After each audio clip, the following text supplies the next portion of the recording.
एक समय की बात है, किसी गांव में सरला नाम की एक बूढ़ी औरत रहती थी। सरला भगवान गणेश की बहुत पूजा करती थी।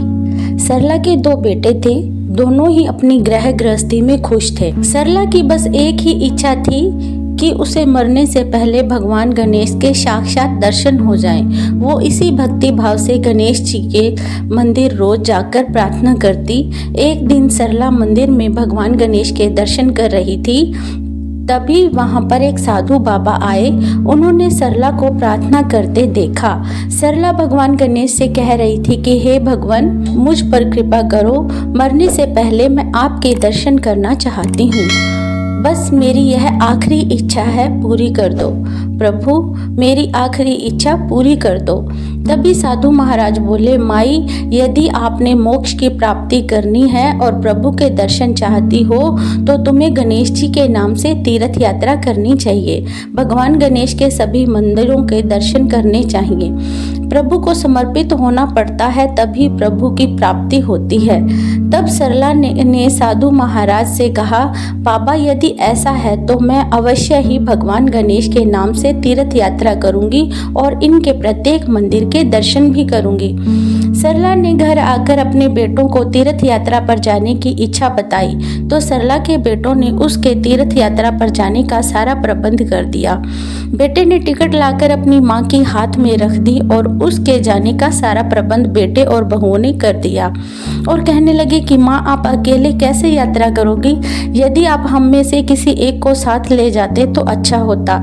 तो सरला कहती है, नहीं बेटा, आप अपना घर परिवार संभालो, मैं मेरी तीर्थ यात्रा अकेले ही करना चाहती हूँ। यह कहकर वह खुशी खुशी बहु बेटों से विदा लेकर तीर्थ यात्रा को निकल जाती है। सरला अपने बच्चों से इस प्रकार मिलकर गई जैसे वह फिर कभी लौटकर नहीं आने वाली हो। सरला देश के प्रसिद्ध गणेश मंदिरों के दर्शन करती और गणेश जी के नाम का जाप करती और कहती, ओम श्री गणेशाय नमः। ऐसे ही शहर शहर मंदिर मंदिर घूमते हुए एक दिन सरला गणेश जी के दर्शनों के लिए प्रतीक्षा में थी। बारिश भी बहुत तेज हो रही थी। वह मंदिर के बाहर एक धर्मशाला में रुक गई।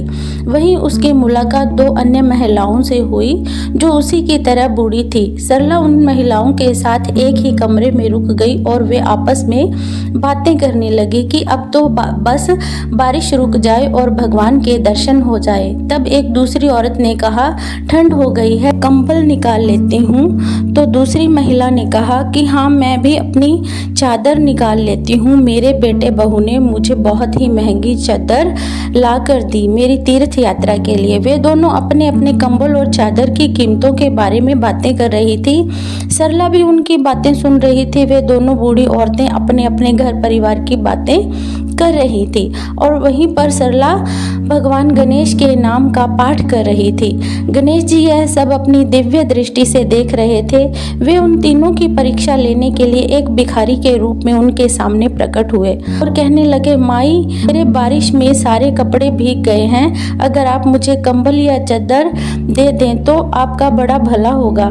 तो वे औरतें अपना कंबल या चादर न देना पड़े इसलिए गहरी नींद में सोने का ड्रामा करने लगी। और सरला ने देखा कि भिखारी ठंड से ठिठुर रहा है तो वह भिखारी से बोली, बाबा, चिंता मत करो, मेरे पास यह स्वेटर है, मैं इसे पहन लूंगी, आप यह कंबल ले जाओ। वैसे भी मेरा यहाँ पर आखिरी दिन है, कल की कल देखी जाएगी। ये लो बाबा, कंबल ओढ़ लो। जैसे ही सरला ने उसे कंबल दिया, साधु के रूप में भगवान गणेश उसके सामने प्रकट हो गए।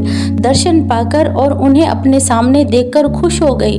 भगवान गणेश ने कहा, सरला, मैं तुम्हारी भक्ति से प्रसन्न हूँ, मांगो क्या मांगती हो। तुम मेरी परीक्षा में सफल हुई हो, मांगो तुम्हें क्या चाहिए। सरला बोली, भगवान, मैं तो आपके दर्शन करना चाहती हूँ और मेरी कोई इच्छा नहीं है, मुझे अपने चरणों में स्थान दीजिए प्रभु।